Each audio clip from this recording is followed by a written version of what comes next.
Hey, how are you people? Things may have been a little bit difficult, specifically with AEW, but one thing I want to go over is,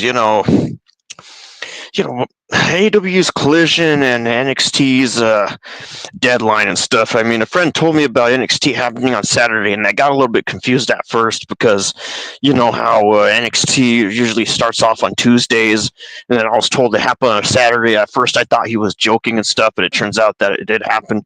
But anyway, let's go over this. So yeah, I gotta say the thing that okay to start things off with the AEW's Collision was the AEW Continental Classic Gold League match with Darby Allin and Commander and stuff right there. Where we have both men shaking hands as the bell rings and stuff. I mean, and also the reason why Commander has to step in is because Juice Robinson had to be replaced because of foot injury and stuff. So yeah, it was also announced that the show was also sold out and stuff. But we don't need to talk about that. So anyway, I think to start things off, you get both men shaking hands as the bell rings before Darby takes down Commander as he goes for a pin for just a 1 count and stuff right there. I mean, honestly though, who even goes for a pin at the very start of the match? Like, who even goes for a pin? I'm telling you, man, I don't get that stuff. Anyway, yeah, you got going for a pin for a 1 count. His Commander has Darby in the corner as he tosses him and catches him with the arm drag takedown. But that's where Allen just pulls him, puts him in a side headlock, you could say, and stuff right there, pulling him here and there and stuff, some good wrestling moves and stuff and all that. Even also, I really wish AEW could get better someday, man. I really wish it could, man. Yeah, I have a little scratch on my face, but that doesn't matter either. But anyway, yeah, you get Darby Allin putting him in a side headlock and stuff as Commander. He gets out of the hold and goes to the ropes and comes down on Allin as Darby then applies a headlock on Commander. Turning the tables and stuff right there and all that. You can say not literally tables. I mean, turning the odds and stuff. Trying to turn the odds by going into a Boston Crab-like hold and stuff as Commander makes it to the ropes to break the hold before, Commander goes on the apron and walks into he walks into a kick from Commander and stuff right there and stuff and all that. Right there is what happened. Stuff. I hope I got that right. But anyway, also, Commander also walks the ropes and takes down Allin and stuff as he rolls up Commander for only a 2 count. Stuff as Commander goes on the apron and stuff before Allin just charges the ropes, but Commander moves and takes down Allin with a big moonsault off the ropes before Allin is rolled back in the ring and stuff. Not only that, we got Commander, running up the top rope and coming down on Allin and covering him. But, Darby kicks out at 2 count as Darby is up and charges. I gotta say, you could say pretty good athleticism involved with this stuff, because the thing is, like, they seem to have, like, good footwork right here. And I mean, I like how Darby Allin, like, just like, Darby Allin looks like he's gonna lose, but then he ends up winning the match. Like, the struggle. He just goes through a lot of struggle and also getting his back hit a lot, real stuff. And I'm telling you, and then what happens? Darby Allin wins. Some good stuff right there. I mean, I guess it would make sense that Darby wins because Commander is just a replacement of Juice Robinson in this match and stuff you could say and all that. What else happened? Oh yeah, Commander running up to the top rope and coming down on Allin and covering him and stuff. But Darby just kicks out at 2 count stuff as Darby goes up and charges at Commander, but he's just hit with the thrust kick and stuff, sending him to the floor and all that before Commander goes to the ropes and comes down on Allin and stuff. Before you have Commander just going up a second time, but this time Allin just moves and sends Commander to the steel steps and stuff. And I hope the results don't act like this time because consoles can be a real jackass when it comes to results. I'm telling you, and all that. But anyway. What else I gotta say? Oh yeah, Darby goes up and charges that Commander, but is hit with the thrust kick, sending him to the floor before Commander goes to the ropes and comes down on Allin, where Commander just goes up in a second time, but this time Allin moves and sends Commander to the steel steps before Darby sets up a chair and puts Commander on it and stuff right there. Man, I like how Darby Allin catches Commander by the legs and just like flips him over. Like that was really good, man. Just fantastic. I really love that right there. But anyway, you get Darby running the ropes and leaping over the top rope and landing on the chair as Commander moves and stuff as the chairs breaks as pieces fly and stuff. Some good hardcore professional wrestling. I mean, I guess I gotta say this was like my only favorite match in the show because I mean this Collision was a 7 out of 10. You could say. I mean, that's the thing right here. So yeah, besides the picture-in-picture you got a replay of Allen landing on the chair, and Allen and Commander going back in the ring as Commander just covers Allen for only a 2 count and stuff before Commander just kicks Allen as he is down and stuff as the ref checks on Darby Allin and stuff, and Commander grabs the right leg of Allen and works on it. What referees are supposed to do for their job and all that. So anyway, that's the thing right there. So anyway, besides dropping a big elbow, you get Darby getting up, but Commander just sends him to the outside and stuff before Commander is up on the apron and drops on Allen, you could say, and all that. Some catchy stuff right there and all that. But anyway, what happened with the next match? I wish I could have seen more out of it, but you know how AEW is. They just drag their butt with the videos and results and stuff right there and all that.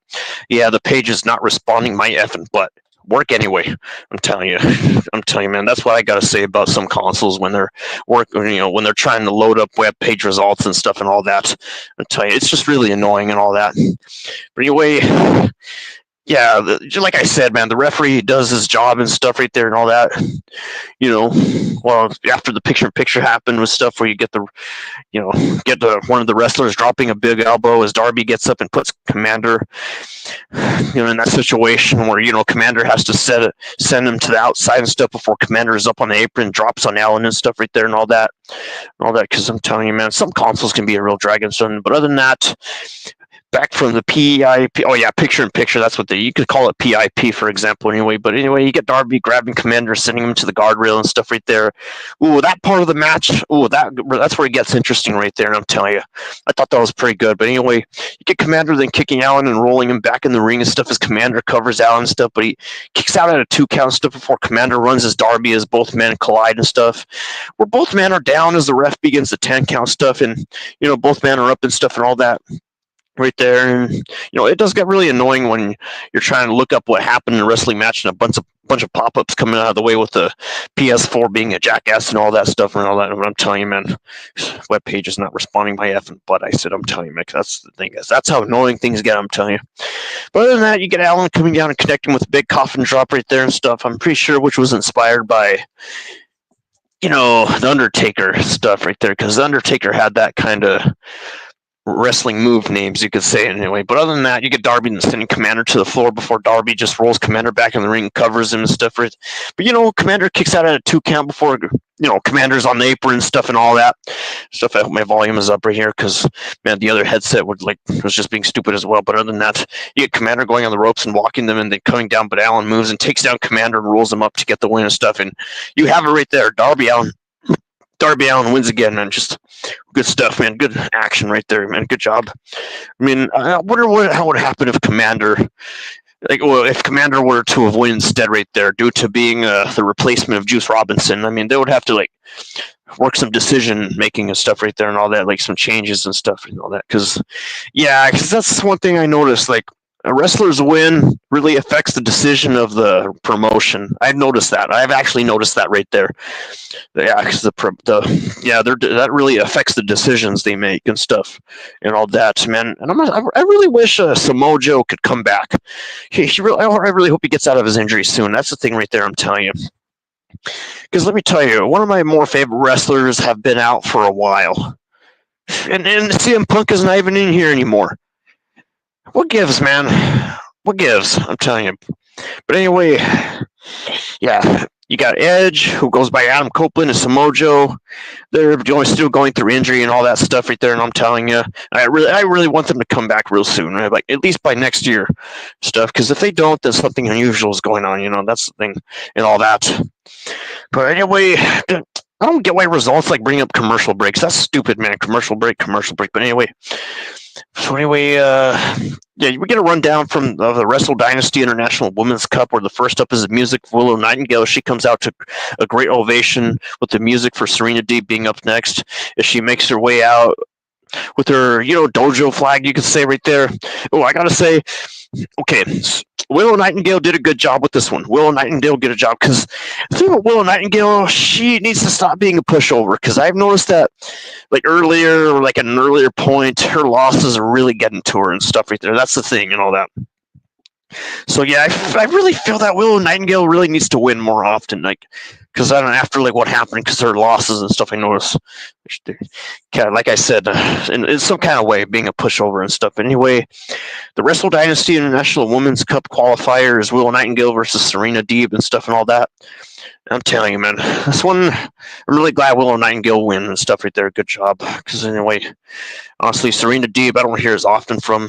But anyway, because I remember that Willow Nightingale got backstabbed by Chris Statlander back in Double or Nothing, I think, and stuff. Man, that was a good show right there, man. That was like before I started my YouTube channel and stuff. But anyway, you get the bell rings as they're underway and stuff before both women lock up and stuff, and as Deeb has Willow in her arm drag twist before Willow picks up Deeb and stuff, but she fights out of it before Willow grabs the arm of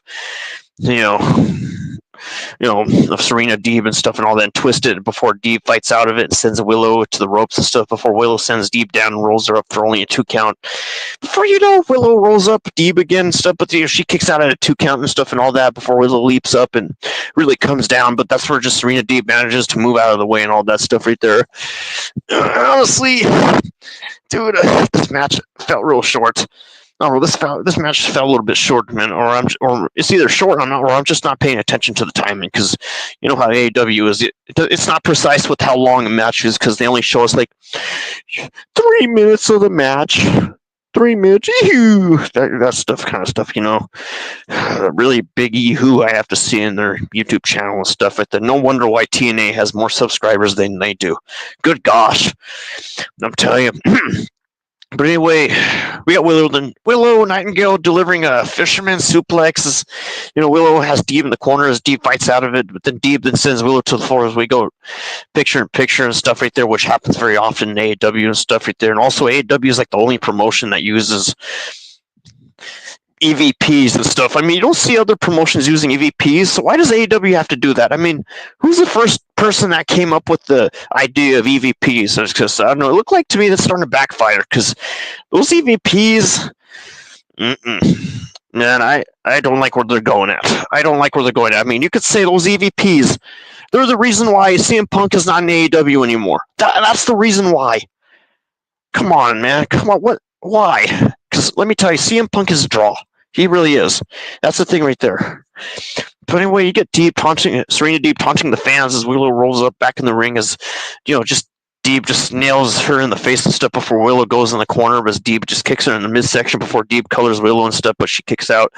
At a 2 count stuff before Deeb works on the legs of Willow Nightingale and then rolls her on her stomach, grabbing her arms from behind and turning it into a camel clutch and stuff right there, and all the full commercial break my effing ass. I'm telling you, but sorry for the salty language, man, because honestly, commercial breaks will make me salty. They will if they keep happening again and again. But anyway, you got Willow just dropping Deeb on her back before Deeb is up as Willow charges at her, but ducks a lariat from Deeb and stuff as Willow then smashes Deeb in the corner. And Willow grabs Deeb and then picks her up and drops her with a spine buster and all that stuff, you could say.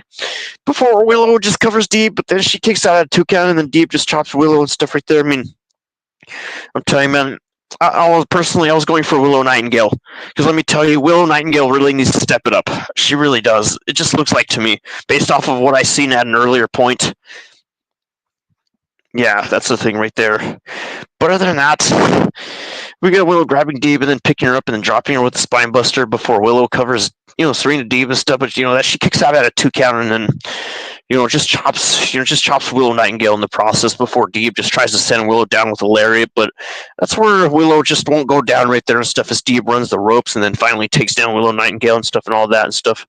I swear, man, some results need to work with me here and some consoles too right there because honestly, consoles aren't the strongest when it comes to handling web pages. I'm telling you, man. But anyway, you get Deeb trying for a detox, but Willow just fights it off and picks up Deeb and power slams her. Willow covers Deeb and stuff, but she kicks out at a 2 count. Before Willow just attempts for a cannonball, but Deeb moves as Deeb picks up Willow and just drops her with a detox. Like I said before, Deeb covers Willow, but she kicks out of a 2 count before we get a Willow chant. So yeah, apparently, most of the fans were going for Willow Nightingale anyway. I mean, you could tell when they're chanting for her and stuff and all that. But other than that, you get Deeb running the ropes, but it's hit by Willow with the shoulder block, and then, Willow really then grabs Deeb and then picks her up and drops her with a big power bomb to get the pin right there. So you have it right there. And Willow Nightingale doing a pretty good job, doing a really really good job right there. I'm telling you, just all that. But honestly, so yeah, I think after that match, I wish I could have seen more of as well. But but anyway, we go backstage with Renee Paquette talking to Thunder Rosa as Rosa says that she deserves a shot at Mariah May. Before Rosa then pulls out a piece of paper, reading it in Spanish and stuff. Because that's the thing about Thunder Rosa, man. She preferably speaks Spanish right there. Because regarding her name, you could say and all that. I kind of like that name, Thunder Rosa. It just sounds pretty cool. Hence, because my name is Red Lightning Bolt. But anyway, yeah, I'm telling you. So anyway, Rosa says that she's going slash crawl and fight until she gets the women's world title because she really wants to go at it. You can tell, and all that stuff. But other than that, man, I hope some consoles please work with me here. Honestly, why do some web pages have to drag their butt when it comes to consoles? I'm telling you, like why? Just why? Also, I'm still mad at the EVPs for what they did, man, for the choices they're making. CM Punk tried to warn us that one media scrubs that got a little bit personal right there. That's crazy, man. Because honestly, that's that. Is it really? Yep. Is it really that hard to fight the EVPs? Yes, it is. That's what I think. But anyway. To make things clear, up next was the music with the Death Riders as they make their way through the crowd and then to the ring as Jon Moxley grabs the mic and stuff. Oh yeah, this is where a fight breaks out right here and stuff and all that. Just like when Orange Cassidy was just really striking Jon Moxley from behind and stuff and all that. I'm telling you, man, that was some good stuff and just like good little promo. Even though AEW has been pretty cold lately, but anyway, I think the match what was the other match? Oh yeah, I forgot. The AEW Continental Classic. Oh, I don't get why some results have to mess with me. But anyway, you got Jon Moxley sending a stark message for all the challengers to the AEW World Championship and stuff right there. Well, you got Orange Cassidy showing up as well and all that right there. As the music of the Death Riders happened, like I said, right there. And Mox says that Moxley won. Jon Moxley wanted to talk about Ohio and also talking about people who don't want to be the AEW World Champion. You could say, as he says, there's not a single soul in the building who want to be champion, and they think they do, but they don't, and they are not ready and willing to, put themselves in the harm's way or shine it up and all that. None of them deserve it and stuff. That's what he thinks right there and all that. Right there, man. I'm telling you, just fantastic stuff right there and all that. So anyway, there was also a video package of Jay White getting taken out by Death Riders with Adam Page making a save right there, man. I thought that was pretty cool. That backstage segment right there was pretty cool, man. That confrontation right there, and all that, man. Competition. You could say the competition it gets good every now and then, even though the decisions are cold and stuff and all that. But other than that, yeah, the Death Riders music is what happened right there before. You get, what was it? Oh yeah, Adam Page being considered immature while sniffing things out before he becomes champion, while there's Orange Cassidy at Full Gear, as he was considered not the guy and not the one foretold in the prophecy where Mox says that he regrets leaving Cassidy's not champion, or no, Cassidy's head intact at Full Gear. That's the thing right there. That's fighting words right there. Leaving Cassidy's, but why do results have to act up? I'm telling you. So anyway, yeah, Thunder Rosa also had a very peculiar message for AEW Women Champion stuff and all that. So anyway, yeah, like I said earlier, we also went backstage with Renee Paquette talking to Thunder Rosa as Rosa was just speaking in Spanish and all that stuff. I'm telling you, man. That backstage situation with Jon Moxley and Adam Page and others, man. Whew, that's some stuff right there, man. That's some fight. They really got some fight in them right there. To me, Jon Moxley used to be cool, but now he's kind of an a-hole. Honestly, he used to be cool, but honestly, man, putting Bryan Danielson in a little bag, that's not cool at all, man. Come on. That's not cool anyway. But other than that, you get Mox saying that he regrets leaving Cassidy's head intact at Full Gear and stuff, as Moxon says if Cassidy pisses him off one more time, he'll take him off the board for good before Cassidy's music hits as he makes his way out and down to the ring and stuff right there. Man, I'm looking. That's what I'm looking forward to. This is what I'm looking forward to. Man, the next person to fight Jon Moxley, I want to see that. I like to see who beats Jon Moxley, because you could say Jon Moxley has been all over the place, kinda in a way you could say, and all that. But other than that, I'm gonna say, Yeah, that's the thing right there. Is Jon Moxley? He gave out a stark message for all the challengers to the AEW World Championship, you could say, and all that. But anyway, one thing I also going to bring up is another thing related to WWE is Drew McIntyre addressing his absence ahead of return to WWE Raw, which matters less and stuff right there. That's one thing I read about and stuff right there. Is that's right. Which is because also like after this, we were supposed to be having a AEW All in Texas. I'm going to be talking about that one too later on, or tomorrow at least, and stuff right there and all that. I mean, I'll try to get to it because I mean, yesterday before this day, you could say I was supposed to talk about this collision and Deadline, that one Sunday, but apparently I didn't get to because things were really busy and stuff and all that. You could say, but other than that, you get Cassidy rolling in the ring and looking at the Death Riders as Cassidy then reaches his jack and grabs the mic as the fans chant freshly squeezed and stuff right there, which you could tell that the fans are really going for him, really rooting for him right there, because when they chant your name, they mean it. They really do mean it.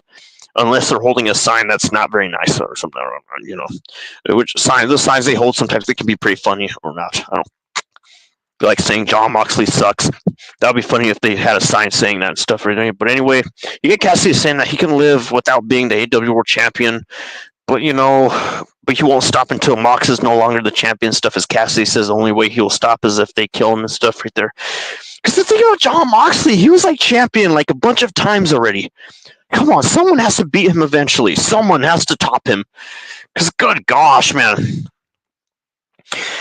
You could say Jon Moxley is already going through his fourth championship. His fourth. I mean, okay, like I get that he's really good, but come on, guys. Jesus, someone's got to beat him. I mean, is he really that good, man? I mean, come on, man. But anyway, what else I got to bring up is that Cassidy's saying that he will not stop he won't stop fighting if they kill him and stuff right there. I mean, from that stuff or the comments he was making and stuff, as Cassidy tosses the mic at Mox and his glasses at Yuta and shirt. Yeah, that's the stuff he was throwing at them and stuff right there. As he leaves his glasses at Yuta and stuff right there, shirt at Marina Shafir as he's hit from Marino with the briefcases. He is attacked right there, stuff right there.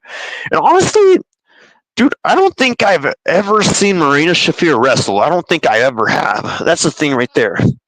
I don't think I've ever seen a wrestler because I mean, it would be interesting to see a wrestling match with her as long as it's not a swash, As long as it's not a swash, I'm telling you. But other than that, yeah, he gets hit from Marino with the briefcase as he is attacked before Mox gouges the eyes of Orange Cassidy, before Mox tosses him to the floor, before Yuta and Puck carry him to the back, and Mox and Marina follow as the show go to the break and stuff right there. So yeah, it makes you wondering what they're going to do to Orange Cassidy right there, since Moxley is really taking control of things right there and all that, all over the place, like I said. So yeah, what was Orange Cassidy thinking? That's my question too. I'm telling you, that is my question too, right there, and all that. But anyway, I'm telling you, man. So anyway, yeah, this I'm most likely gonna have to give this a collision of 7 out of 10 and all that stuff right there. Commercial break. I don't get why results even bring up commercial breaks in the first place. That's funny. That's. Okay, yeah, we get there was a commercial break. We don't have to be reminded a second time. I'm telling you that. But anyway, let's see. Anyway, we got FTR being backstage talking about how they want to go down as the best tag team in the world and stuff before they talk about Hurricane Herlene and stuff. And now it's not about the tag titles anymore. As they talk about the first Dynamite of the new year to raise money for the families at the Fight for the Fallen in Asheville, NC. I don't know what that stands for or where the heck that is, but anyway, suddenly they get cut off as the Death Riders have Orange Cassidy in the backstage arena looking to spray him with the chemical before FTR runs in and goes to the backstage area and took the spray away from him with the chemical. That's the thing they were going to use on Orange Cassidy. I mean, I was like wondering what kind of chemical was it, because that didn't look safe at all, man, because they were really trying to F him up right there. I mean, all that, man. Because, I mean, if it wasn't scripted, man, boy, we got some issues over here, I'm telling you. Man, because honestly, every now and then, AEW scares the crap out of me. It really does every now and then. AEW, yeah, a little scratch on my face, but anyway, yeah. this is why AEW has been scaring the living hell out of me every now and then because of their choices and stuff and all that. But anyway, you get FTR running in and breaking it up as Cash Wheeler has a steel pipe before the Death Riders and back up slowly and leave the building and all that. Right there, because man, Jon Moxley is just gone evil, just gone evil. I'm telling you. But anyway, yeah, that's what happened. FTR, he just saved Orange Cassidy's life from the AEW World Champion Jon Moxley and the Death Riders and stuff right there. Not gonna lie, man, I'm really looking forward to talking about the NXT Deadline, which was unusually on Saturday and stuff right there and all that. I'm telling you, which I was supposed to talk about on a Sunday, but anyway, and this is a Monday. I'm telling you, but things happen, and all that, because things get busy and things get stressful every now and then and all that stuff. And I swear, man, if this PS4 pisses me off one more time, I'm telling you. But other than that, up next we have the music of Kyle Fletcher as he makes his way out to the ring, but not before looking at the belt, which is on display and stuff. Well, up next is the music of Kazuchika. I'll just call him Kazuchika Okada. That's what you can say. Kazuchika Okada coming out to a big ovation, you could say, as we get the AEW Continental Classic Blue League match with Kyle Fletcher versus International Champion Kazuchika Okada and stuff right there. I mean, the thing about the Blue and Gold League matches, I mean, it's like a scoreboard. It's kind of familiar to the, challenges that AEW is doing and stuff right there and all that. The Iron Survivor challenges or something. I forgot what they call, but anyway, we'll talk about that later and stuff and all that. But anyway, yeah, the thing about the Blue League match, you get Kyle Fletcher and Kazuchika Okada and stuff right there. Kazuchika, I don't know. It looks like it's pronounced Kazuchika and stuff right there, which sounds kind of funny, but still cool nonetheless. But as we have the bell ringing, as we get the Okada chant and stuff before both men lock up as Fletcher gets out of the hold. And Fletcher just locks up as Okada just goes out of that hold and stuff and takes down Fletcher, who reverses and grabs the arm of Okada, you could say, as the hold is broken, as both men get to their feet and stuff. As we get, a test of strength and stuff as Fletcher right there. Broken. Wait, no, Fletcher. I don't know. It's, things happen. A lot of things happen back and forth, man. I mean, so many things could happen at the same time as that. It just makes you forget the smaller details, and that's why I think it's like really good to rewatch the shows. Because honestly, let me just tell you, it's really easy to forget the smaller details. You could say just really easy to forget. That's not good with me, especially if you have a shorter term memory loss and stuff. I mean, not everybody has that stuff, but anyway, I'm telling you. So anyway, Okada fights out of it and stuff, as then he puts a side headlock, when Okada was caught in Fletcher, Fletcher grabbing the arms of Okada for a takedown that turns into a headlock, and Okada fights out of it and then puts a side headlock on Fletcher as he gets to his feet and stuff before Okada goes to the ropes. And Fletcher hits a headlock on Okada, who drops to his knees as Fletcher holds on, and Okada gets up and sends Fletcher to the ropes for a clean break. As both men just lock hands as Fletcher pushes Okada to the ropes and stuff, as we get another clean break. I don't know what's the deal with the freaking clean breaks and stuff right there. Yeah. Commercial, BK. Yeah, we have it your way. I don't care. Get with the show. Anyway, I didn't mute myself, didn't I? Okay, good. I did not mute myself. Good. But anyway, you get Fletcher grabbing Okada, but he fires back with the kick to the face of Fletcher as Okada takes down Fletcher and sends him to the floor and stuff, as Okada then rolls to the floor and suplexes Fletcher to the floor and stuff and all that. As Okada sends Fletcher back in the ring and stuff. Before Okada goes back in the ring, and Fletcher, you could say he rolls out. I'm telling you, man. You could say... What was I going to say? Oh, yeah, that's it. He rolls out to the side and stuff right there and all that. As, Okada drops to his knees, and Okada goes back as he rakes the eyes of Okada and then pats him on the head before dropping him to the mat. Before Okada fires back with a big elbow strike, you could say, and all that. But you could say it's not enough to take down Fletcher and stuff. And now as he applies a headlock on Okada and stuff right there. I mean, decent competition, really decent, you could say, and all that right there. But other than that, you get the ref checking on Okada as he gets up trying to fight back, but Fletcher hits him in the midsection with the big knee and stuff and all that. Man, I mean, honestly, let me tell you, man, some web pages can be like pretty darn slow when it comes to consoles, like I said a bunch of times already, and I can't stress enough of it. I'm telling you, and all that. But besides the picture-in-picture, we have Fletcher having Okada in the headlock, you could say, and all that. Right there as Okada fights back, but Fletcher just takes down Okada with a big knee to the midsection, and that's where Okada just goes up as Fletcher hits him with big elbow strikes, you could say. That's what happened right there. Yep. Before Okada tries to fight back and all that. But, Fletcher takes him down and stuff before Fletcher then misses a double axe handle as Okada just covers Fletcher, but he kicks out at a 2 count, and then Okada then tries to send up Fletcher for the... What was it again? Oh, yeah, the Rainmaker. Yeah, but that's where he gets caught in the Cobra Clutch like hold and stuff right there. I mean, I like the name of that, the Cobra Clutch right there and stuff. I mean, it reminds me of the name Boa. That's the thing right there. I mean, just imagine, kind of like Red Lightning Boa, just imagine a wrestling move called the Thunder Cobra. The Thunder Cobra, man, that would be, if I had a wrestling move, or if I could name one, I would call it the Thunder Cobra, relative to Lightning Boa, you could say, and all that. I'll say, and all that. But anyway, you got Okada being back up as Fletcher runs the ropes before Okada catches him and drops him with the big flatliner, you could say, as both men are down stuff before Fletcher, was it? Oh, yeah, that's right. Fletcher rolls out of the ring and stuff as Okada falls and picks up Fletcher looking for a tombstone, but Fletcher wiggles out of, Fletcher's out of the stuff and it kicks Okada, sending him down before Fletcher goes back in goes back in on Okada and stuff, and then rolls in just to beat the 10 count stuff before Fletcher picks up Okada and stuff and drops him with the big power bomb and covers Okada and stuff right there and all that. But that's where he kicks out at 2 count, as we also get an AEW chant right there and all that stuff. I mean, I don't get why AEW fans have to crap on TNA and stuff. I don't get it. I mean, yeah, I get that AEW had a partnership with TNA that didn't work out back when I wasn't watching wrestling, but I should have been. That's things happen and stuff. Because honestly, before 2021, nobody was talking to me about wrestling. Nobody was. That's the problem. I'm telling you.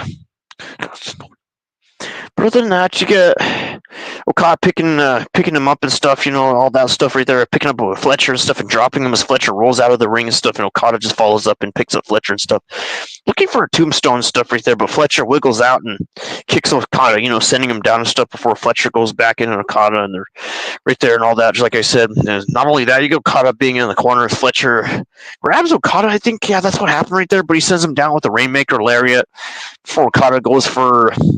What was it again? Oh, yeah, a second and stuff. But Fletcher just ducks and takes down Okada with the shotgun dropkick. Dude, I like the shotgun dropkick. I like the shotgun dropkick. Like, you got a wrestler pick themselves up in the air and they kick with the legs. I give that a thumbs up right there, man. That's some decent stuff, I'm telling you. But other than that, you get Okada being in the corners. Fletcher grabs Okada, but he sends him down the Rainmaker Lariat, like I said, and all that. As Okada goes for Rainmaker as well and stuff before, Fletcher ducks and just tries taking down Okada with the shotgun dropkick, which is one of my favorite moves. I like that move, the shotgun dropkick, man. That just sounds like an advanced move, which is, of course, man. But I'm telling you. But anyway, what also happened? Oh yeah, the ref turning away briefly as he low blows Okada and then drops him with the powerbomb to get the win. Where you have Fletcher with 9 points in the league and stuff right there and all that. The gold and blue league and stuff right there and all that. So yeah, that's the thing about the gold and blue leagues. They have a score system right there and all that. Kind of like a tournament, you could say. Kind of like a tournament. We don't care about commercial breaks. Oh my gosh, man. So there was also supposed to be a promo of All in Texas. That's the thing right there. There was supposed to be, I'm telling you. Right there and all that. I'm telling you. I mean, I was looking forward to it. I mean, I've only managed to see a little bit, things happen and stuff right there and all that. Yeah, back from the break, there was, we don't care about ads from, stupid advertisements. They tend to happen and stuff right there. Yeah, BK. Yeah, get the fuck out of my way. We want wrestling. Get out. That's my version of the BK song right there. But anyway, as you can say, yeah, during the picture-in-picture thing, Fletcher hits Okada with the big right hand before Okada goes in the corners. Fletcher hits him again before Okada drops to his knees, and that's where Okada is back up as he rakes the eyes of Okada and pats him on the head. Just pats him on the head before dropping him to the mat and stuff right there and all that. It's not only that, yeah, I think you also have Fletcher having Okada in a headlock before Okada fights back, but Fletcher takes down Okada with a big knee to the midsection and stuff and all that right there and all that. I don't get why... results have to act up every now and then, man. I mean, that's the thing about it. Doing live streams can be pretty stressful every now and then when things don't go exactly as planned, but, you got to make the most of it, you just have to. But anyway, you get Okada catching Fletcher and stuff and dropping him with a big flatliner, which is another thing that happened and stuff and all that. I mean, I mentioned that earlier and stuff right there. I mean, that's a good part of the match too, you could say, and all that. I'm telling you. But anyway, so yeah, other than that, yeah, what I wanted to say was Fletcher having Okada in a headlock, but that's where Okada fights back and stuff. Is you get Fletcher then missing a double axe handle as Okada goes up and connects on Fletcher with the jumping back elbow, you could say, and all that. Before, what else happened? Oh yeah, Okada covering, was trying to do some cover and stuff right there, some coverage right there on his part of the half on status. You got Okada in the corner and stuff as Fletcher grabs Okada, but Fletcher ducks and takes on Okada with the shotgun drop kick, man. Favorite move, man. I wouldn't. I mean, it's okay to repeat that name stuff because I mean, I just repeat myself every now and then to make myself clear stuff and all that. But anyway, yeah, you get Kyle Fletcher beating Okada right there and stuff right there. Fantastic, man. Just fantastic. I give that a really thumbs up, and right there. So yep, winner by pinfall, Kyle Fletcher with 9 points in the leagues and stuff and all that. And I mean, good gosh, man. I don't get why results even bring up freaking commercial breaks, man. It's kind of stupid, man. BK, PK, get the F out of my way. But you want to watch wrestling, I'm telling you. That's my version of the BK song. It has to be. And stuff right there. It's like, what else happened? Oh, yeah, that's right. Back in the venue, we have an unannounced match with the Beast Mortos and stuff right there and all that. I swear, man, this thing's going to piss me off right there. I mean, I'm not kidding. And this PS4 is really going to piss me off if it's going to keep acting up with the results. But anyway, yeah, there was also a test of strength as Fletcher grabs the arms of Okada before he beated him and stuff and all that. I mean, all that stuff that happened right there. A lot of back and forth stuff and all that. Just decent stuff. I mean, I still have to give this collision a 7 out of 10 because honestly, it just doesn't feel that special. This collision doesn't feel that special, especially with the fact that there was NXT Deadline on the same day. That's the thing right there and stuff and all that. I'll tell you. But other than that, I'm gonna tell you, man. Let me go with the next match and stuff right there as my freaking console becomes a jackass. I'm telling you and all that stuff. But anyway. Okay, to the next match right there after Kyle Fletcher's win right there and stuff and all that was the one with the Mortals charging at Solo, but where he moves and fires back at Mortals and stuff, but he gets taken down in the process before Mortals slaps Solo and stuff before he comes back with the big kick and all that. Before Mortals, picks up Solo and slams him down hard as the fans chant Beast and stuff and all that before Mortals charges at Solo and connects with a big discus lariat for the quick win and stuff right there. Yeah, quick win. I mean, I'm not exactly sure how long that was, but yeah, it did sound like a swash match. I mean, this doesn't feel like a special collision at all, man. I'm telling you, man. I mean, it just looks like to me that NXT Deadline kind of killed this collision. It kind of killed it. Not completely, though. Just, I mean, that's why it makes sense that, collision is a 7 out of 10 right there in this show, man. I mean, me and a friend of mine agreed that it was a 7 out of 10 and stuff and all that. So anyway, winner by pinfall was the Beast Mortals, you could say, as we go backstage with Renee Paquette with Top Flight before you have Action Andrade, Leo Rush, and Leela Gray saying that she is disappointed in Action and stuff, as Darius Martin says that they were supposed to be a team and all that stuff before Leo then says that it's time and stuff right there for he in Action to chase the tiles and stuff and all that before Dante calls Leo Rush stupid and all that stuff right there, some typical backstage stuff right there. I mean, honestly, man, I just really hope that AEW gets in better shape soon right there and all that. I mean, especially with the fact that, Samoa Joe and Adam Copeland have been injured for a while and all that. I'm telling you. Oh, but anyway, yeah, you get Lele breaking up the verbal argument as they all agree to fight in the ring and stuff, as this wasn't the best segment and stuff right there. I mean, not really the best segment, but anyway, where you have problems continuing to escalate with the Top Flight and stuff right there and all that. Right there with Leo Rush, Action Andrade and stuff and all that. Those people right there and all that stuff right there, I'm telling you. Right there, man. Yep, hopefully my console I hope my console doesn't continue being a jackass every now and then, I'm telling you. But right there, yeah, honestly, now the NXT Deadline, I'm most likely giving that a 9 out of 10. Well, this collision gets a 7 out of 10 for very good reasons, you could say. I mean, that's the thing right there and all that. So anyway, work console work right there. I mean, don't be like the freaking BK commercials, but I'm telling you, the freaking console does that every now and then. But anyway, as we go back in the venue, the music of Mina Shirakawa happens as well as she makes her way to the ring. Well, next up is Emi Sakura. She comes down to the ring as well, which leads to the next match: Mina Shirakawa versus Emi Sakura right there and stuff and all that. This one match, okay, I would say pretty athletic. You could say pretty athletic. I would say and all that. I just repeat myself every now and then real quickly just to make myself clear and all that. I mean, as long as I don't overdo it. As the bell rings, as Emi, tries biting Mina Sarakawa before taking her down by pulling her hair and stuff before Emi then chops Mina and sends her to the ropes and stuff. As Mina fires back with the kick to the back on Emi and stuff before Mina then continues to kick Emi and stuff, who comes back with the chops to Mina, but then that's where Emi then chops Mina in the face and stuff before Emi hits Mina again as Emi sends Mina to the ropes and sends her down before Mina recovers and mocks Emi, looking at the camera as she turns around as Emi looks at her and stuff before Mina Shirakawa sends her down with a big chop right there and all that stuff. And Emi comes back and chops Mina, but she then comes back and kicks Emi and stuff right there, who grabs her leg and tries to bite her in the leg and stuff as Emi then grabs the wrist of Mina and start biting and stuff right there. But yeah, lots of biting in this match. I mean, lots of biting. I mean, I expect it to be a little bit more professional, you could say, and all that. I mean, sorry, I messed up my camera a little bit. But anyway, another thing that happened with Mina Shirakawa and Emi Sakura's match is that you have Emi having Mina in the corner and chopping her repeatedly as Mina goes down, and you just get Emi just grabbing her and dropping Mina on her back before Emi just covers Mina for only a 2 count step before Emi sits on Mina as the referee starts the 5 count and all that before Mina is up as well.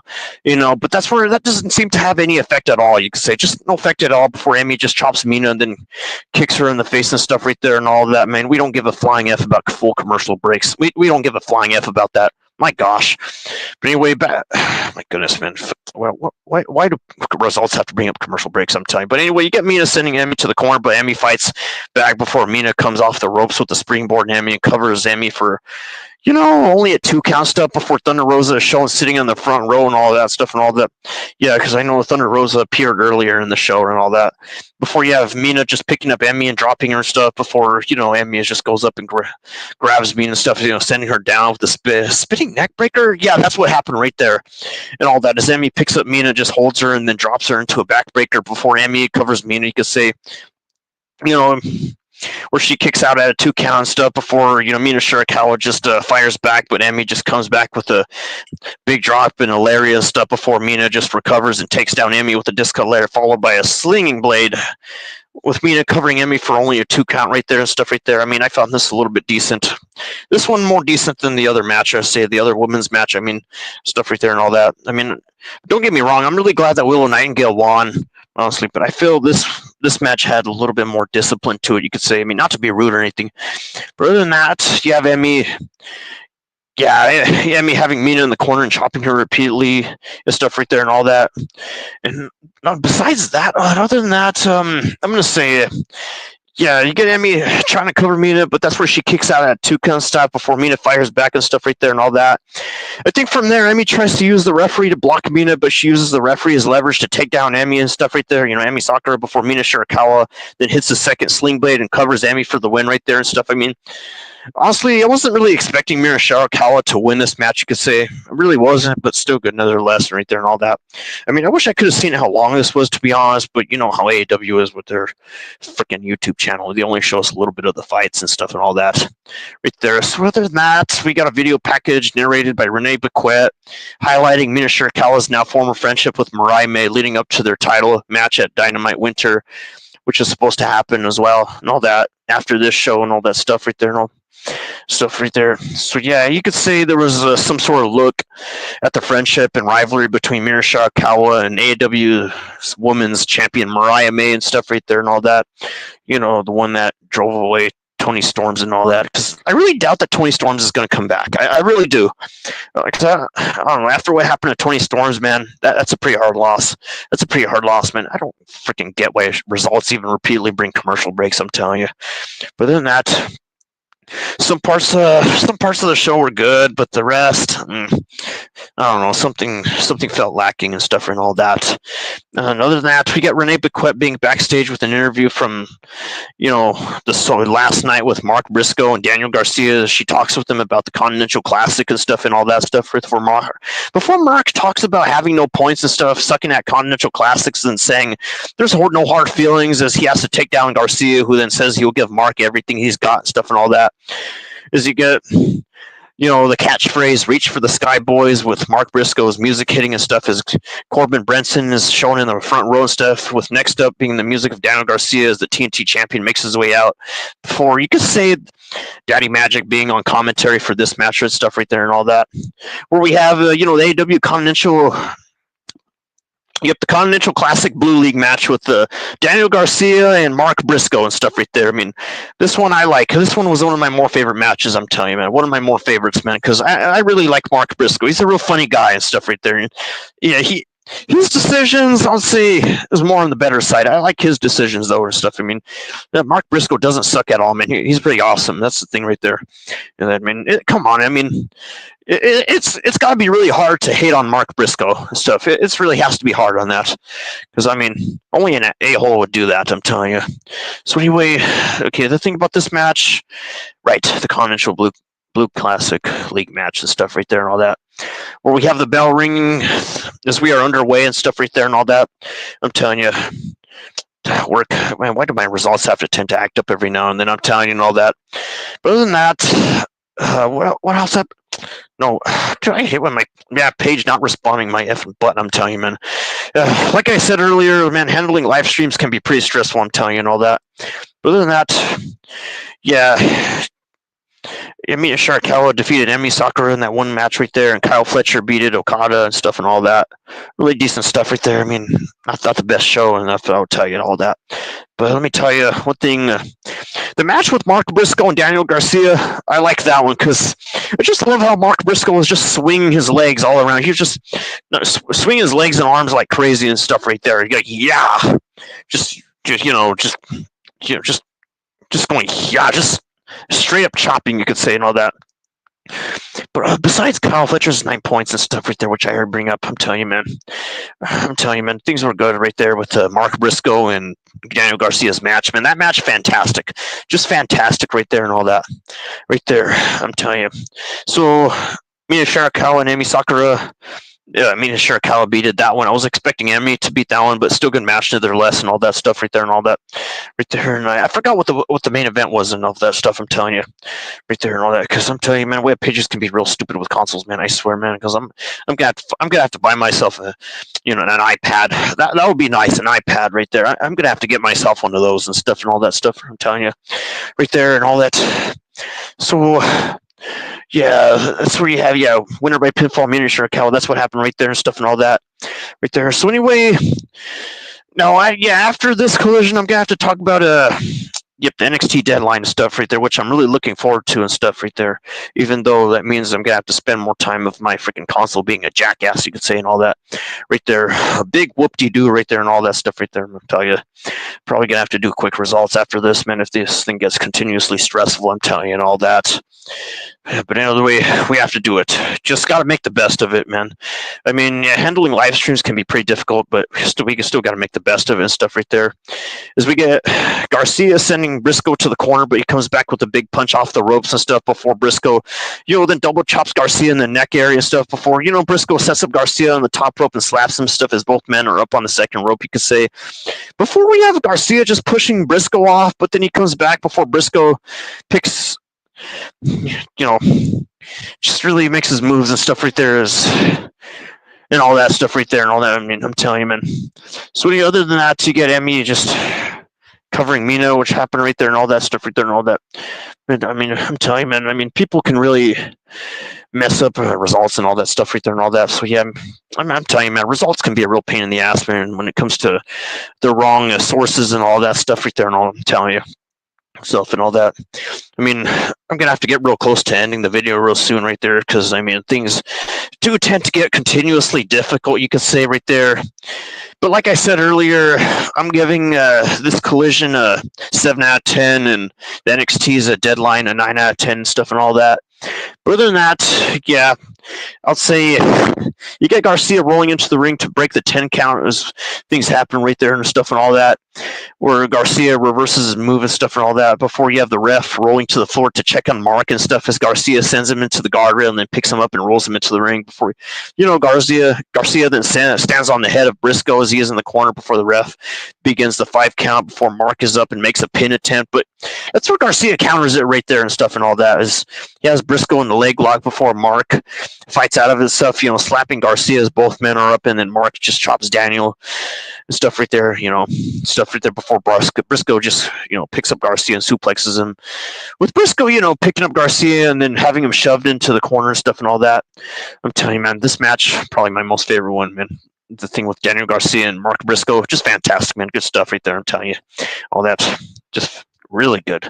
All that. So, besides the picture-in-picture, we got Garcia sending, Briscoe to the corner and stuff, but he comes back with the big punch off the ropes before Briscoe then, double chops Garcia in the neck area and stuff right there. Like I said earlier, before Briscoe sets up Garcia on the top rope and slaps him as both men are up on the second rope before Garcia pushes Briscoe off as he comes back with, Briscoe attempting a superplex on Garcia right on the floor and stuff for that, but that's where Garcia blocks and stuff before both men fight as they crash to the apron and then go to the floor and stuff as the ref begins the 10 count, but Mark is up and then Daniel's up as well and stuff and all that. I'm telling you, man, really, like I said, my most favorite match. I thought this was the best match of the show and all that.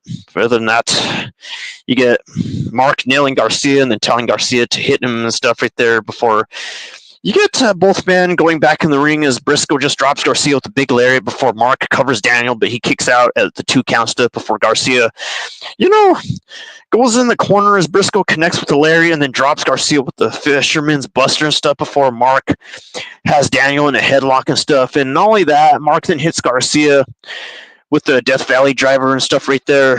Oh, yeah, that part right there, the Death Valley driver, man. I thought that timing was crazy right there and all that.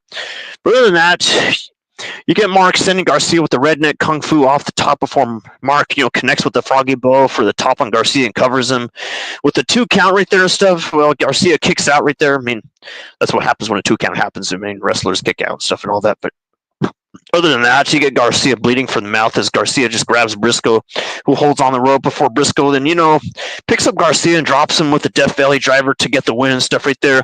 One thing I got to say about that match, I say, good job, Mark Briscoe. Good job, man.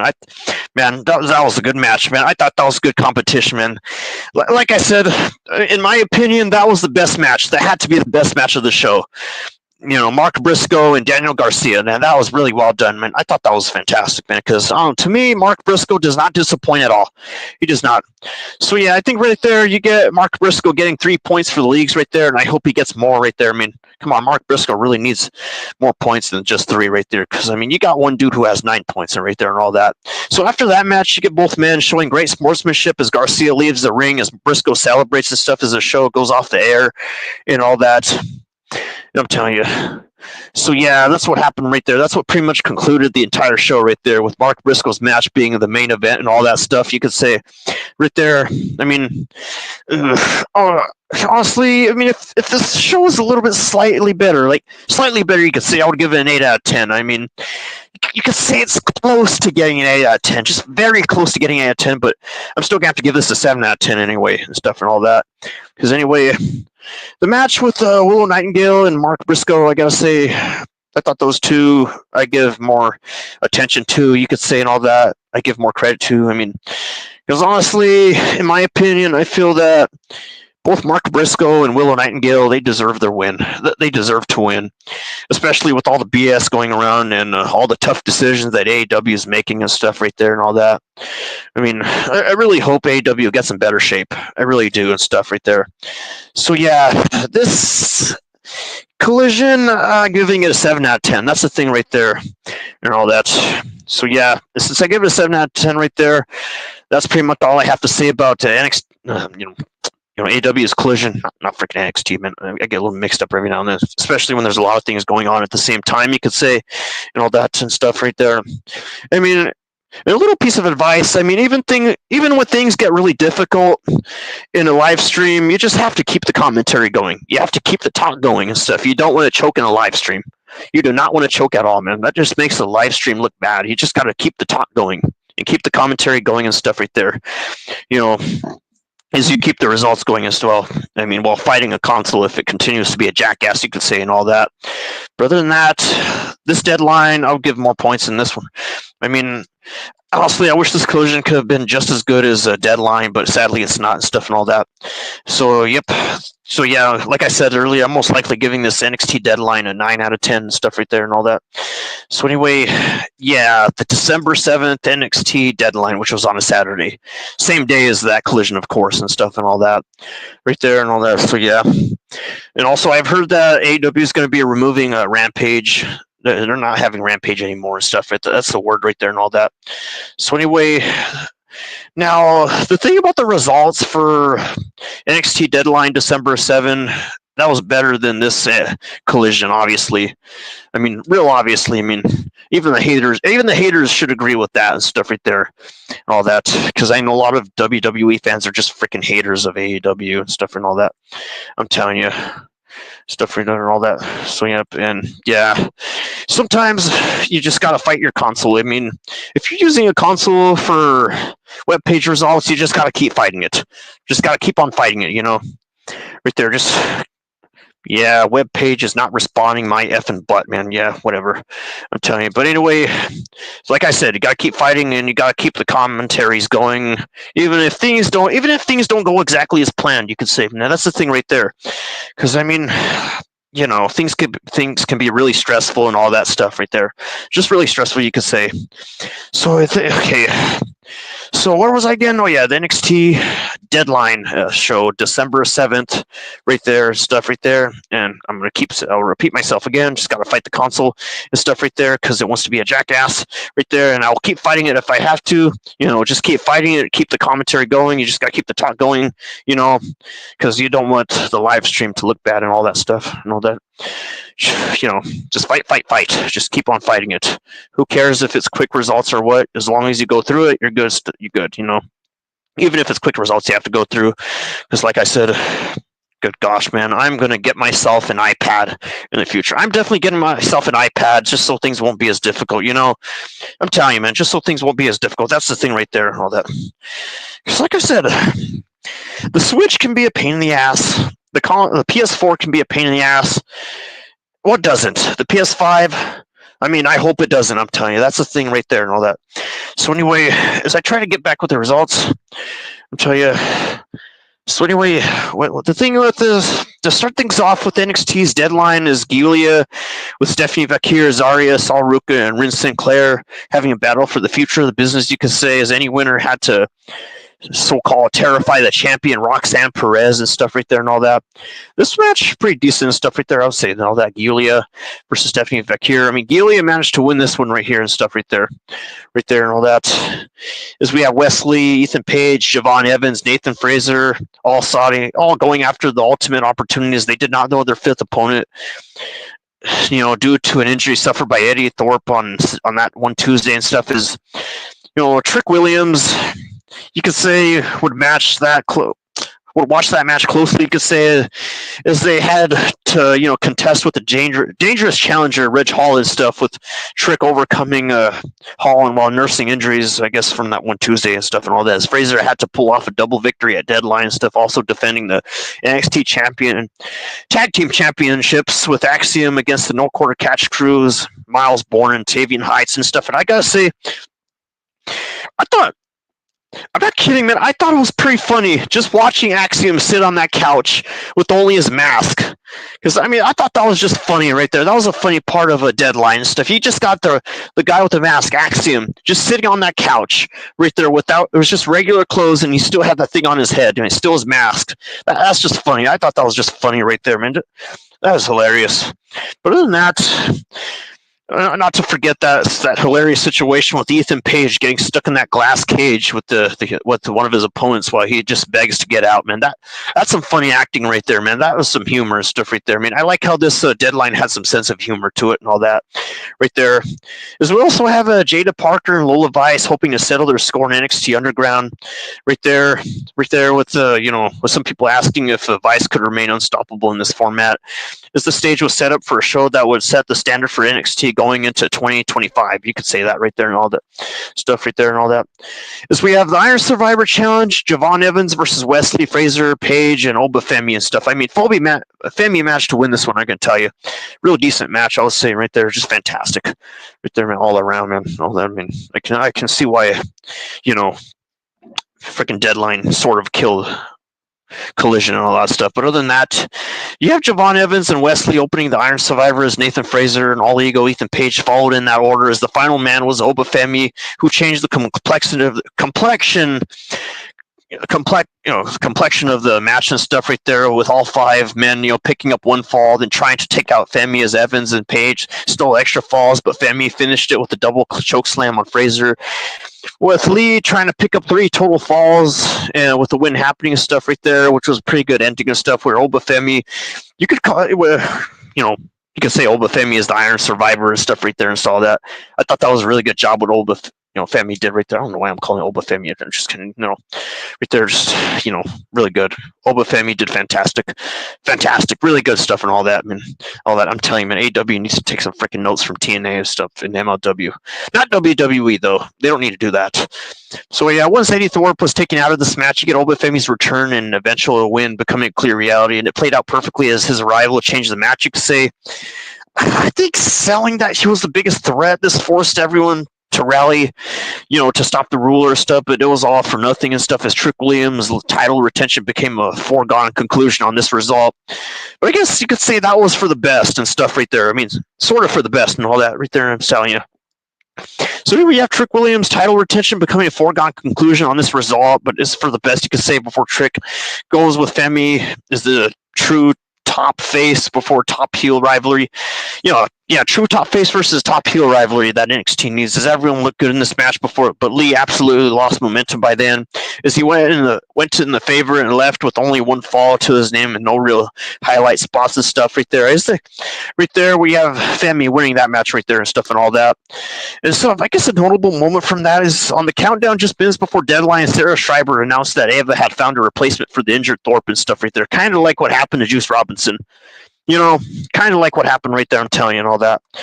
I mean, because Juice Robinson had to be replaced by Commander and stuff and all that. So yeah, it's just like very relative to this. I mean, yeah, this Saturday had some replacements involved, you could say, and all that. I'm telling you, and all that stuff and all that. So anyway, another notable moment from this match right there is, you have Femi with 3 points, Evans with 2 points, Page with 2 points as well, Lee with 1 point, Fraser with 1 point to win the Iron Survivor Challenge and earn a future NXT Championship match right there. That's the thing right there and all that. So other than that, on the countdown of just minutes before Deadline, Sarah Schreiber announced that Ava found a replacement for the injured Thorpe, like I said earlier. Other than that, you have Lee rolling up Evans with his feet on the ropes to steal the first point just before 5 minutes before you get Page just getting caught by Fraser with the small package right after All Ego arrived for his first fall and stuff, before All Ego had to be forced into the penalty box when time expired, but he ran in and rolled up Fraser to get his own first fall and stuff right there when Femi arrived, but everyone just turned to watch him arrive and stuff before Page threw Evans outside to face him first and stuff. Another notable moment right there. You could say another notable moment right there is Femi wiped out the young OG for a quick fall as Evans dived onto the field and hit Lee with a springboard cutter for his first fall and stuff before Fraser and Evans just teamed up to take out Femi and stuff, but Page stacked him up for the pin and stuff right there as Evans just caught Page with the crucifix pin, forcing All Ego into the penalty box with Femi and stuff right there. I mean, that is just funny and stuff right there and all that. I mean, was it Ethan Page or Ego? I mean, I don't know. All Ego or Ethan Page? I thought it was Ethan Page or something right there. I may have got the names a little bit confused right there, because I need to watch the WWE more often, that stuff and all that. I really do and all that, I'm telling you. But other than that, Yeah, that part of the match was just hilarious. That was just funny, I'm telling you. That is just funny. You have All Ego stuck in the penalty box with Femi. Well, Femi's just slamming his head into the glass and stuff left and right there. I mean, I thought it was funny, man. That is just like, that has to be the most hilarious part of the match right there. That just has to be. I'm telling you. Oh my goodness, man! I just started laughing when I saw that. Well, not a lot, but yeah, still laughed. But either way, I think later backstage you get Lee and Evans going into a brawl after the young OG treated his loss too lightly, according to the heel. You could say. It's also backstage. Page indicated that he did not know what he would do next after losing such a close match once again, and all that stuff. Right there, where we also have Lola Vice and Jada Parker right here happening as well. Right there, the NXT Underground match. Right there. This one. Yeah, I think these two were going at it earlier and stuff right there. I mean, with Lola Vice speaking in Spanish right there and stuff. I kind of like Lola Vice's gimmick. It has that 80s style, 80s Miami style, you could say right there and all that stuff. As we have Jada Parker pushing Lola Vice more than anyone else has in NXT Underground, but that's where her experience still played out and stuff before Vice blasted Parker with a spinning back fist and making her pass out to an Anaconda Vice right there before Vice remains undefeated.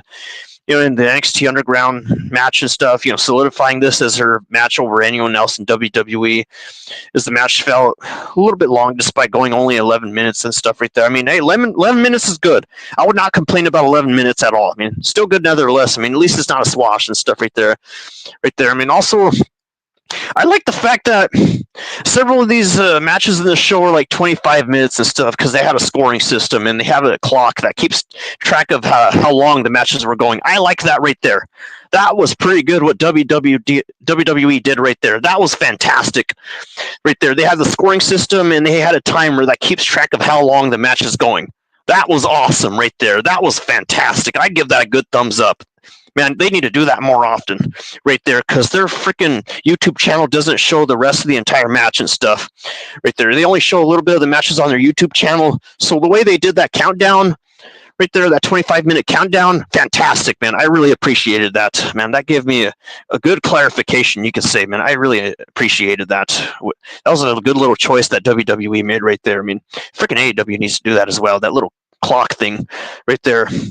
As you could say, the low fighting and physicality throughout sort of sells a format that should not go along but should make every moment memorable. Is also in this case there were some memorable moments, but the two ran out of the steam down the stretch and stuff. Sort of as it was not bad but never quite reached its peak, you could say, and stuff. As Vice is finally back on track and could be set up to go after Fallon Henley and stuff before Parker should also remain an important part of the roster but needs a new rival and stuff right there. So you got Lola Vice defeating Parker by knockout and stuff right there and all that. So I'll say a notable moment from that one was Parker landing the strongest first shot with the spinning back elbow. Before you have Vice missing a spinning back fist and her hand collided with the post, leaving her with the lingering injury for the rest of the match and stuff, before Parker just wrapped Vice's belt around her hand and used it to send her injured right hand into the post several times and all that, which is one thing right there and all that. And that's what leads right up to Fraser and Axiom versus Miles Bourne and Tavian Heights and stuff right there and all that. So I'm telling you, I mean, I may have gotten the name Ethan Page and All Ego a little bit mixed up right there and all that because I need to watch WWE more often and stuff right there to be more familiar with the wrestlers, you could say, and all that. I mean, I really do because, I mean, I guess you could say I don't watch WWE enough when I really have to and stuff right there. I mean, even if I don't review, SmackDown and Raw, I don't review those, but I could still watch those anyway. But other than that, think about this match. You get Miles Bourne and Tavian Heights isolating an injured Nathan Fraser, where we have Axiom finally going into the action as he was fighting solo before somehow Axiom managed to catch Heights with the Canadian Destroyer, then roll up Miles Bourne in a small package for a 3 count, as this was sort of a genuinely surprising result, as Fraser and Axiom have been great champions, but this felt like the breaking point. Some people could say that felt like a breaking point if the champions could not lose when this is sort of vulnerable and stuff. And yeah, I guess some people could ask, like, when will they ever lose and stuff, as Fraser is brilliant, selling every moment of offense as some sort of pure pain stuff, as this selling was a major highlight of this contest that was filled with great spots from the other 3 men and stuff, as this was Also sort of it was an okay showcase for no quarter catch crews, at least for the no quarter catch crews least used members, as they belong to this moment, pulled out some incredible offense throughout. This is certainly not to discount Axiom, who was the glue holding this all together and stuff right there. I mean, I really like Axiom's the color in Axiom's gear, like the stuff that's mixed with the red. I think that looks kind of cool and stuff right there. I mean, I'm not saying that he looks like a freaking Power Ranger. I'm not saying that and stuff. I mean, just saying his gear looks real futuristic like and stuff. He looks pretty cool. I mean, I'm saying, so as there was some flying around the ring throughout to happen that makes the match work and stuff. All this sort of lacked the heat of the rest of the matches. The talent made up for what it was with performance and a little bit of drama, selling and multiple wild near falls and stuff right there. I mean, another thing you gotta ask is, does WWE really need to invest so much in promos? Do they really have to? Gosh, man, I mean, it's kind of funny how, just WWE just uploads a bunch of promos and they don't even show like entire matches. I mean, don't get me wrong, I like how they did the clock thing, the time and the clock thing, and stuff and all that. But other than that, you get Fraser and Axiom defeating Bourne and Heights by pinfall to retain the NXT tag team championships right there and stuff and all that. So yeah, Fraser and Axiom right there. I was expecting them to win anyway because they do seem pretty good. I mean, it's a good tag team and all that. I like how that dude's a luchador. I mean, right there. I mean, I don't often hear Axiom speak at all and stuff because I don't watch WWE enough. But other than that, you got Fraser's nose and ribs were bandaged from the men's Iron Survivor Challenge and stuff right there. Yeah, he took a pretty painful run right there, stuff right there. I mean, his nose got a little bit scratched or a little bit busted, you could say, because, yeah, I could see the bandages right there and stuff, backstage and stuff right there. Yeah, he was bandaged up for the men's Iron Survivor Challenge as Fraser started the match, but quickly needed to tag out and stuff right there and all that. As Bronco, Nima, and Lucian Prince came out to watch the action and taunt the competitors as Heights suplex Fraser over the top rope into OTM and stuff, while still selling the pain with Fraser blasting both men with the somersault plancha, followed by a 450 splash on Heights. That almost sealed the win. It almost did. It almost sealed the win right there, and all that. While still selling the pain, you could say, and all that. So you get Fraser blasting both men with the somersault plancha, followed by a 450 splash, like I said earlier. Is you also get the no quarter catch crew hitting a drop kick, powerbomb combination on Fraser and stuff. As Axiom had to break up the pin attempt right there. That's sort of a close call, I could say, man. I mean, kind of a close call right there and all that. I mean, I expect this match to be a little bit longer, but it's okay nevertheless. I mean, I may need to get a freaking iPad and freaking Peacock. I'm telling you, that TV app and stuff right there and all that. Once I get freaking new batteries for my controller and stuff and all that. But other than that, you have Axiom accidentally drop kicking Fraser and then taking an impressive DDT TKO combination stuff. You're still managing to kick out and stuff and all that. Where you could say the so-called Fraxium is fine, which is the teamwork and stuff right there. And right from up in there, you get Trick Williams versus Ridge Holland and stuff right there and all that. So right here, you have Ridge Holland thinking he had Trick Williams' number by focusing on the injured neck of the champion. Well, however, Trick just kicked out of the Redeemer and hit the Trick knee to win and stuff right there. This was better than expected and all that. Even if it was a match that struggled to live up to the quality of the contest that preceded it and stuff, I mean, something like that, you could say, as the psychology of this match was a little bit solid, but the energy of the contest was not the best. The energy of the contest, I wouldn't say it's the best and stuff, but even with the invested crowd that finished the match, never believably sold whole and winning and stuff right there, even though, I mean, that's the opinion of some people. I mean, some people would say that. Even when he hit the Redeemer and stuff, as the positive is that Trick is just looking better with each performance, you could say, something like that. Competing at a top level with consistency as he elevated Holland more than most have in recent months, you could say, and all that, as it was just going to be tough for this to ever live up to an excellent night of action stuff, especially with Holland overshadowed as a challenger by the returning Obafemi and stuff right there. I mean, oh my gosh, man, that penalty box with Obafemi, that is just hilarious, man. Oh man, that really has some humor to it, man. I just love how that dude was acting. All ego, you could call that dude, man. All ego, just how he got stuck in the penalty box and stuff, and he was stuck with the Femi and stuff. That is funny, just having his face slammed on the glass and stuff and all that. But anyway, right there, another thing that happened, you can see this was just going to be a tough this was just going to be tough for this one to ever live to an excellent night of action and stuff right there, and all that. So anyway, you get Trick defeating Holland by pinfall to retain the NXT Championship, you could say, and all that.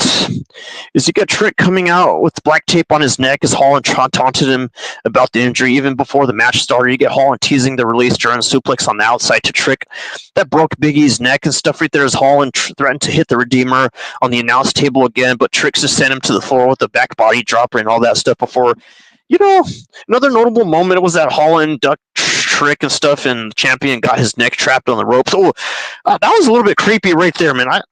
I mean, yeah, that I don't know. It just to me, in some kind of way, that felt kind of disturbing. I mean, a little bit disturbing. I mean, that was crazy the way he got his neck trapped with the ropes and stuff, and Holland then hit the Redeemer for a near fall and stuff. I mean, I was like thinking, like, dude, like, what's Trick Williams doing, man? Come on, get your head out of the ropes, man. Come on, you don't want to do freaking. I'm not gonna talk about the little thing that. Never mind. I'm not gonna get too much information on that thing about people's neck getting stuck and all that stuff. I mean, where we have Trick having his neck trapped in the ropes, man. That was some crazy stuff. But other than that, you could say. You get the Iron Survivor Challenge, Giulia versus Sinclair versus Ruka, Zarya, and Stephanie Vakir right there and stuff. I mean, this was a good match right here. This one was fantastic. I mean, this also had the scoring just like the men's match right here and all that. It's right there. I mean, this also had the clock right here, man. Just like I said, man, I really appreciate WWE doing this. I mean, the way they kept track of how long the time was. I mean, it had a 25-minute time limit. I mean, I thought that was pretty cool how they did that. I really like how that keeps track of how long the match is and stuff right there, because since they only show a little bit of the damn matches on their YouTube channel, despite the fact that they have 105 million subscribers, despite that fact, I'm telling you, good gosh, man, and they still upload little parts of the matches here and there and stuff and all that when they should be posting more full matches, in my opinion. As you get Giulia and Rin Sinclair starting this match on the mat, trying to pick up technical pinfalls early to get a quick advantage before Sol Ruka fit right in when technicals... Right in when she arrives and stuff right there, which was, you could say, after some technical pinfalls and stuff before Zarya arrived to push all three women to team up to survive and stuff, you could say, Stephanie Vakir rolled in late, leading to pure chaos in the final 10 minutes and stuff right there. That I'm telling you, as you can say, Zarya just caught Sinclair with the spear and the F5, but the so-called beautiful madness just hit Zarya with the G trigger for the second, the deciding second fall. Man, I'm saying, man, this was. I mean, for obvious reasons, this is my most favorite women's match of the fight and stuff right there, the show and stuff. I mean, right there, we should say Giulia wins the women's Iron Survivor and stuff right there. I mean, fantastic. I like the 25-minute time limit, just real good and stuff and all that. I mean, I'm telling you, man, I just love how WWE did that. I really did. Right there, I'm telling you. So other than that, Giulia remaining NXT's truest new ace, as this was proven with her victory in the Iron Survivor. Well, this was close and stuff. She pulls out the deciding victory that should signal a new champion at New Year's Evil and stuff as the woman worked this in a much different style to the men and stuff as the opening trio especially worked with heavy mat-focused offense, only letting Ruka fully pick up her pace in the final 10 minutes, you could say. Zarya, you could I guess in a way was the biggest X factor in this contest and stuff right there and all that morphine action over her, so-called incredible combination of power and speed. I mean, yeah, she did show some power and speed with that, heavy metal rock music vibe that she got. That Zarya, I like her gimmick right there, that of a rock star or something. She has that rock star gimmick going on. I can tell the reference and stuff right there and all that. Kind of like how Lola Vice's gimmick is the 80s Miami style thing right there and all that, like Miami Vice and stuff and all that, and Grand Theft Auto Vice City, that kind of stuff right there and all that. As you could say, this was actually, yes, that's true. This was a phenomenal match right here, and more technically sound than the men's right there, even if the action was more chaotic down the stretches. There was no easy right answer for the winner, but Giulia is certainly a worthy winner and stuff right there.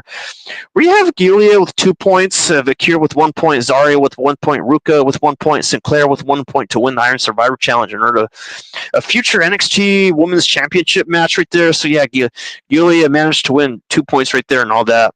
Right there. I mean, I was wondering what was going on with this match. I mean, most women only had like 1 point right there and all that. Still good that it was 25 minutes and stuff. I mean, Man, I really gotta give a thumbs up to that for WWE doing the 25-minute thing, because that's not a swash, man. I will not complain about that. I mean, how can people talk shit about that? I mean, how can people complain about that? But other than that, you can say Ava announcing Roxanne Perez. You know, how do I put this? Oh yeah, notable moments being that Ava announced Roxanne Perez would defend the NXT Women's Championship against the winner of the Women's Iron Survivor Challenge on January 7th at New Year's Eve and stuff, as Tiffany Stratton also teased getting involved and stuff right there. Ooh, so you have that right there. Roxanne Perez, versus, Tiffany Stratton, I think. Yeah, that's the thing right there. Yep, Roxanne Perez defending the NXT Women's Champion against the winner of the Women's Iron Survivor Challenge and stuff right there. So you got the Iron Survivor winner and the NXT Women's Championship winner, you could say, and all that. Two winners right there. I thought that sounds interesting right there. Other than that, you got Giulia locking up Sinclair and Ruka with a leg trap. Double crossface, you could say, before we get Ruka responding with the double sleeper on Giulia right there, and Sinclair and stuff, before we also have Giulia picking up the first pin with the Northern Lights bomb on Sinclair for the first fall, as Ruka caught both Giulia and Zarya with the Saul Snatcher at the same time, but both rolled outside and stuff right there. As Sinclair got out of the penalty box only to walk right into a Saul Snatcher move for a fall and stuff and all that. As we also have Giulia and Ruka teaming up to powerbomb Zarya through the announcement table. Good stuff, man. Just fantastic, man. I gotta say, man, WWE did a good job with this show, man. They did a really darn good job, man. I am telling you, man, I really love this. Other than that, if you have Bakir rolling up Sinclair with the legs trapped to get her first fall with 2 minutes left, and stuff, as Sinclair trapped the arms of Ruka for a surprise pinfall was less than a minute and stuff right there and all that, which you could say the Iron Survivor Challenge is a proven winning formula and stuff in the two of the best matches. It's really familiar to the thing about the Iron Survivor Challenge is it's sorry, man, it's really tell you, man, because all this, man. You could say the Iron Survivor Challenge, it's really familiar to the Gold and Blue League from AEW. So I'm seeing a familiar pattern between these two. I'm really seeing a familiar pattern, stuff and all that. So, right there, as you could say, all that. And you also have Christopher Jackson Denver commenting that his favorite part of Deadline was Giulia winning the Women Irons Challenge. My favorite part right there is, I hope she gets the title too, man. That would be pretty cool, because she really proved herself. I mean, Christopher Jackson Denver is right. Yep, he is right there. That's correct and all that stuff and all that right there. Stuff right there. Sorry I didn't respond to your comments earlier stuff. I had the banner setting on and stuff right there instead of the comments on right there and all that stuff, I can tell you. But other than that, this was a great show, I'm telling you. But let me tell you, you get Lola Vice and Jada Parker going a bit long in the NXT Underground, but still delivered in a memorable way. A memorable way through physical action as Trick Williams keeps getting better and did what he could with Ridge Holland, despite the return of Emmy immediately taking away Holland's spot as the top heel in NXT, as the show delivered in spades and set the stage for two likely top title changes in 2025, as that will rewrite the direction of NXT right there. And the overall grade some people will get is an A right there and stuff right there and all that. I'm telling you, man, this was fantastic. So yeah, that's what appeared to be the